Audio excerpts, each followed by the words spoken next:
And here is the oldest of them all, the Mint at Philadelphia.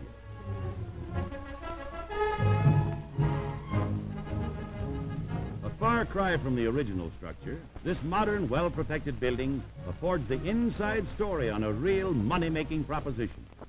The story behind the pennies, nickels, and dimes spent so casually every day. In 1792, Congress established the first mint in Philadelphia, and in the present building, there's a permanent exhibit of documents and machines important in the history of money-making. Old bills of record show the high financial dealings of our forefathers. In the early years, coins were pressed by hand on a machine such as this. Considering the tools they used, the quality and number of coins which the early mint turned out is truly remarkable. These scales were used to check the weight of metals in the 1800s, and it is a tribute to their maker that they are still accurate enough to be used today. Women control the nation's purse string, so it is fitting that the making of coins is under the supervision of a woman. Mrs. Nellie Taylor Ross is director of the Mint and custodian of our vast gold and silver store. Next time you reach into your pocket for a nickel to make a phone call, stop a moment to think of the hours of work that went to produce that single coin. Various designs were submitted, one finally approved and sent to the engraving department of the Mint. Here, an artist is putting the lettering and finishing touches on the original clay model of a medal bearing the likeness of President Franklin D. Roosevelt. From the clay, a plaster model is molded and finished by hand, and in turn, this is used to make a hard metal form from which the finished medal is reproduced in bronze. A transfer engraving machine reduces the original to a small die from which commemorative medals can be struck off. Beginning with George Washington, it has been the custom of the Mint to strike off medals bearing the likenesses of our presidents, and these handsome medallions may be purchased from the Philadelphia Mint.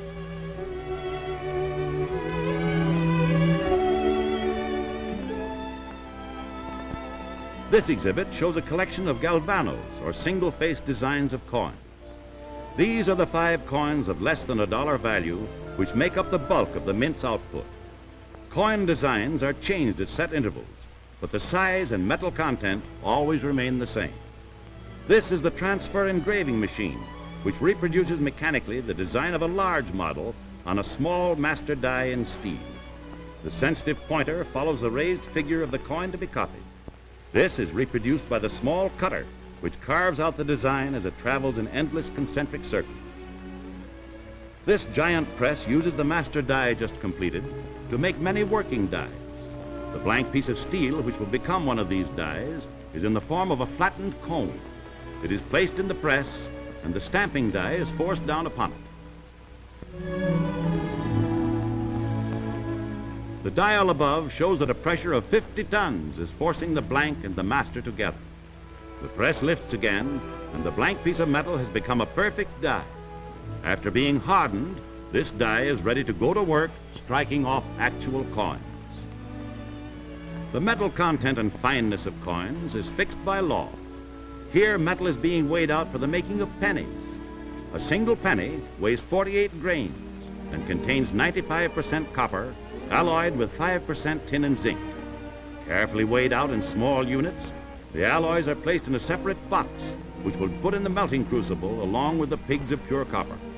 Each step is supervised by trained men. Their accurate work has built up over the years the unshakable confidence of the people in the money of their government. The carefully measured amounts of copper, tin, and zinc are ready for the furnace, but it is not stoked with metal haphazardly. The carefully measured portions are added exactly as they arrive from the weighing room. One at a time, the loader puts in the pure copper, tin, and zinc. Copper pigs in the furnace and the alloy metals added. The door to the furnace is closed, leaving only a small hole for observation during the melting and later for pouring out the molten metal.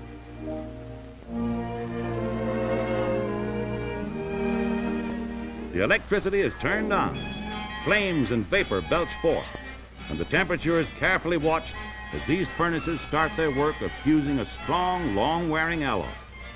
During the melting, the entire furnace rocks to and fro to aid in the mixing.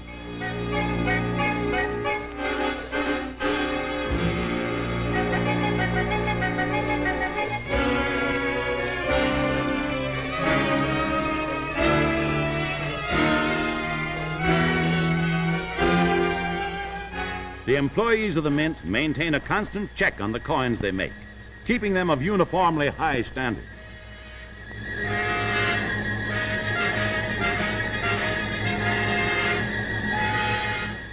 When the melting has been completed, the delicate operation of tapping the furnace gets underway. Sputtering and sparking, the molten metal runs direct from the furnace into a carrier. This is transferred immediately to a rack where the molten metal is poured into special forms.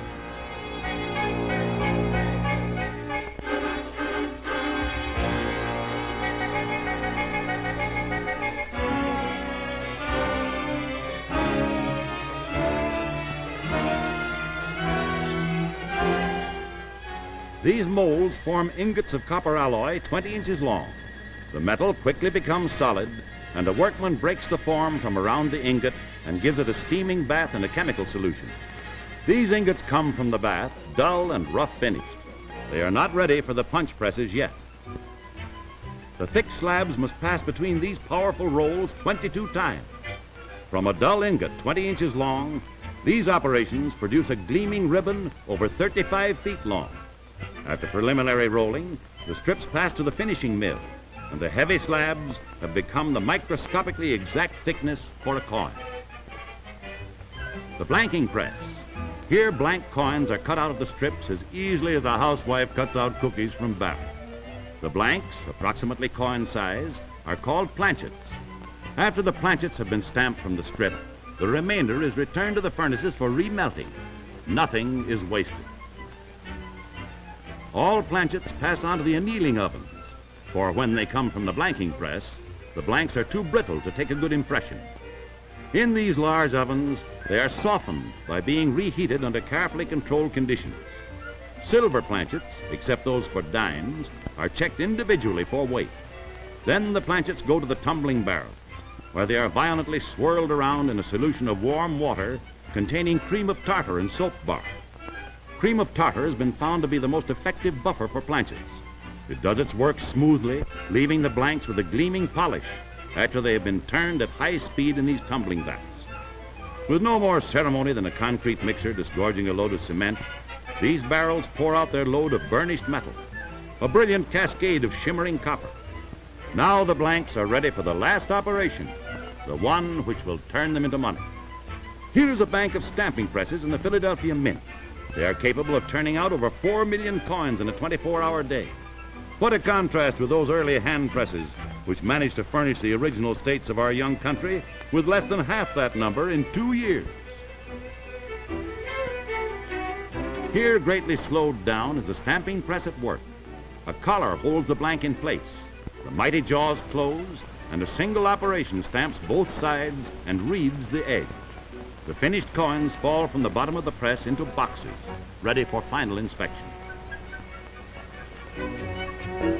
Ever on the watch for a defective coin, these girls make an expert check of all metal money. This extreme care acts as one protection against counterfeits. A bogus coin will differ in feel and weight from the genuine. And the truest test of silver money is the clear ringing sound it makes when dropped on some hard surface. Bad coins feel greasy to the touch and give out a dull clank when dropped. This machine is a regular mechanical miser, for it counts money all day long. Here, the finished specie is run like water from a tap into bags of various sizes, to be sent to the Federal Reserve for distribution to banks.